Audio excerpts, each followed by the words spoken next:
Meu nome é Ana Paula da Rosa. E eu sou Eduardo Oliveira. Nós duas somos alunas do curso de Letras Espanhol da Universidade Federal de Santa Maria, e esse vídeo é dedicado à disciplina de Ensino de Línguas mediado por tecnologias digitais da professora Vanessa Fialho. E o artigo que iremos discutir hoje é o do professor Wilson Leva, Interação Virtual versus Interação Face a Face, o jogo de presenças e ausências. Desse artigo, nós vamos discutir alguns tópicos levantados pelo professor dentro do artigo, os tópicos de conteúdo, de instrumento, de interação com os colegas e interação com o professor. E todos esses temas, eles serão pensados dentro da situação atual nossa, situação pandêmica. De conteúdo, nós primeiramente temos que pensar que o conteúdo que é utilizado dentro da sala de aula tradicional, da aula presencial, não pode ser meramente transferido para uma aula virtual, uma aula remota. Esse conteúdo não foi feito para conversar diretamente com o aluno, afinal, o aluno dentro da sua casa não vai estar em comunicação direta com o professor, então esse material didático, esse conteúdo, esse texto que vai ser preparado pelo professor tem que conversar com o aluno. Exato, e para que ele converse com o aluno necessita ter algum instrumento. Que instrumentos seriam esses? Que disponibilidade o aluno tem para esse tipo de instrumento? Geralmente, quando a gente fala em instrumento, a gente pensa em computador, a gente pensa em telefone, a gente pensa em telefone celular, a gente pensa em tablet, mas que possibilidade o aluno tem de conseguir esses instrumentos? Qual é o contexto que ele vive? É um contexto de escola pública? É um contexto de escola privada?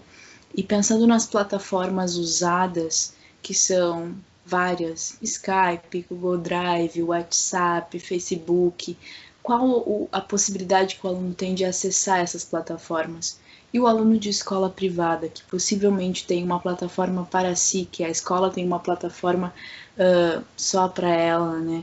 Então, qual que é a educação que vai chegar para esses alunos, né? Qual as saídas que a gente tem que buscar e procurar para que a educação chegue com qualidade para eles?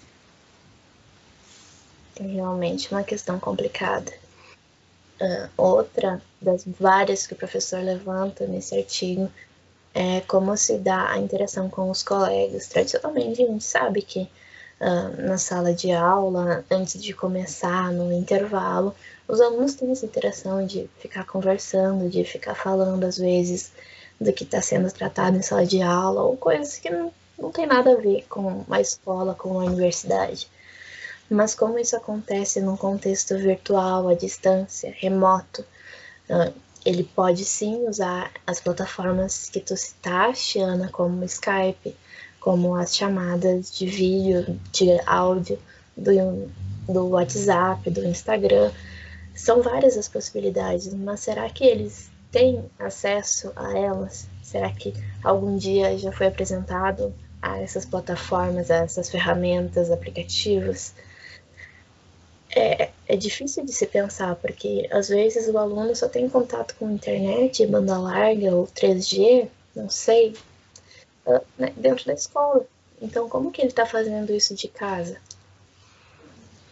Exato, e se a gente for pensar também, né, qual que é a interação que o aluno nessa educação à distância, nessa educação remota, como tu falaste, com o professor, né?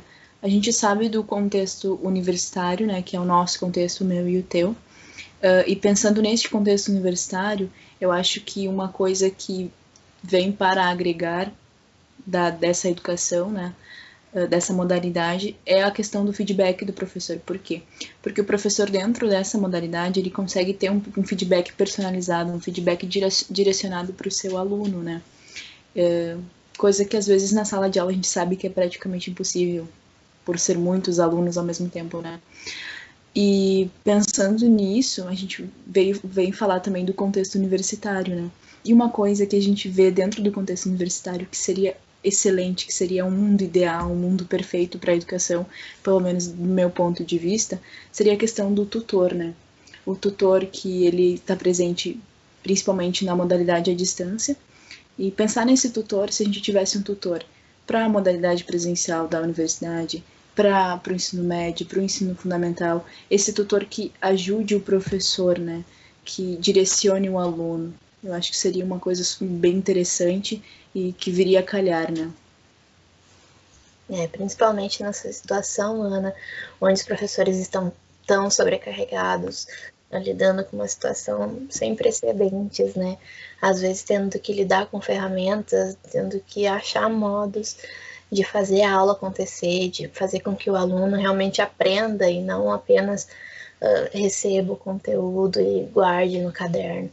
Então, uma pessoa que auxiliasse, que desse esse apoio ao professor, seria realmente o mundo ideal, seria um sonho.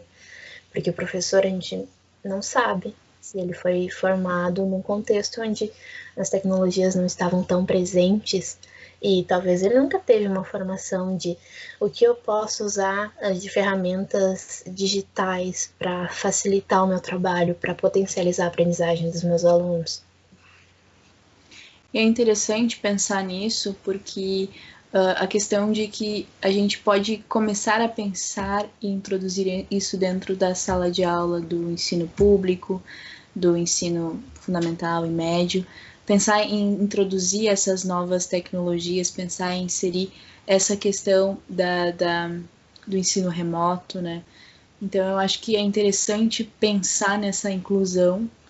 A gente sabe que em algumas já acontece, mas direcionadamente à escola pública, que a gente também sabe que não tem muitas possibilidades de acesso a isso, pensar na inclusão, né, dessas atividades, desses meios remotos.